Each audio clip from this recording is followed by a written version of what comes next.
আসসালামু আলাইকুম সবাইকে। আমি আগেও বলছি, আবারও বলি যে আপনারা শুধু শুধু আমাদের সময় নষ্ট করেন না। ফিনল্যান্ডের অ্যাপ্লিকেশন চলতেছে, ইটালির অ্যাপ্লিকেশন শুরু হবে, সুইডেনটা শুরু হবে, মাল্টা নিয়ে কাজ করতেছি।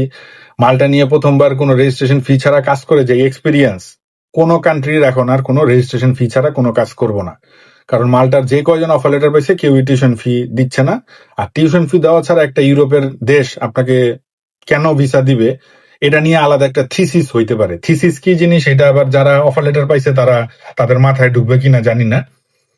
আহ, কারণ আমাদের সাথে এমন অনেক পোলাপান ইয়া করতেছে, যোগাযোগ করতেছে, যারা বেসিক্যালি ওয়ার্কার ভিসায় যাওয়ার প্ল্যান করতেছিল, এখন স্টাডি ভিসায় ঢুকতে চায়। হ্যাঁ, তো এদের পিছনে সময় যাচ্ছে। এদের মাঝখান থেকে শর্ট আউট করে এই মালটার অ্যাপ্লিকেশন জমা দিলাম, অফার লেটার আনলাম। আনার পরে এখন টিউশন ফি তারা দিবে না, এবং তারা বলতেছে টিউশন ফি ছাড়াই তাদেরকে ভিসা দিতে হবে। হ্যাঁ, তাই তাই তাই মামার বাড়ি যাই, ওইভাবে মালটা যাবে তারা। হ্যাঁ, টিউশন ফি আপনারা দিবেন। টিউশন ফি অনুযায়ী রিফান্ড পলিসি অনুযায়ী ভার্সিটির রিফান্ড আসবে যদি ইয়া আপনি ভিসা ডিসিশন নেগেটিভ পান। এটা সব কান্ট্রির সেম রুলস। হ্যাঁ, তো দয়া করে এই সব কাহিনী করে আমাদের সময় নষ্ট করেন না।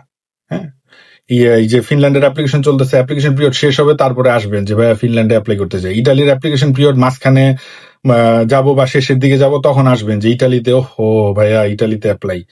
আবার অলরেডি আমার ভিডিও দেখতেছেন, অন্য এজেন্সি দিয়ে প্রসেস করাইতেছেন গ্রুপে গ্রুপে, এটাও জানি আমি।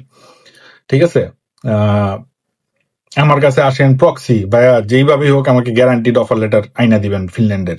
ওই যে অন্য এজেন্সি তো fake certificate, fake IELTS score দিয়া এখন ওইটার বাস খাইতেছে সবাই। তো ইউনিভার্সিটি অফ তুর্কুতে তো একজন ধরা খাইছে। বাংলাদেশিদের অ্যাপ্লিকেশন ফিনল্যান্ডে আটকায় থাকে মাসের পর মাস।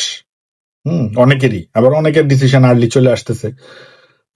তো মুড়ির মতো তো ঢুকতেছেই, কারণ অন্য এজেন্সি ওই সলিউশন দিচ্ছে। আমি তো জীবনে ওই সলিউশন কাউকে দিতে পারবো না। আর যাদেরকে মালটার আইনা দিলাম তারা এখন আবার টিউশন ফি দিতে চায় না, এমনই সব স্টুডেন্ট নিয়ে ডিল করতেছি। ঠিক আছে, তো দয়া করে এইসব করে আমাদের সময় নষ্ট করেন না। আপনাদের কাছে হার্ড এন্ড সোল রিকোয়েস্ট। হ্যাঁ, তো আল্লাহ হাফিজ, সবাইকে ভালো থাকেন।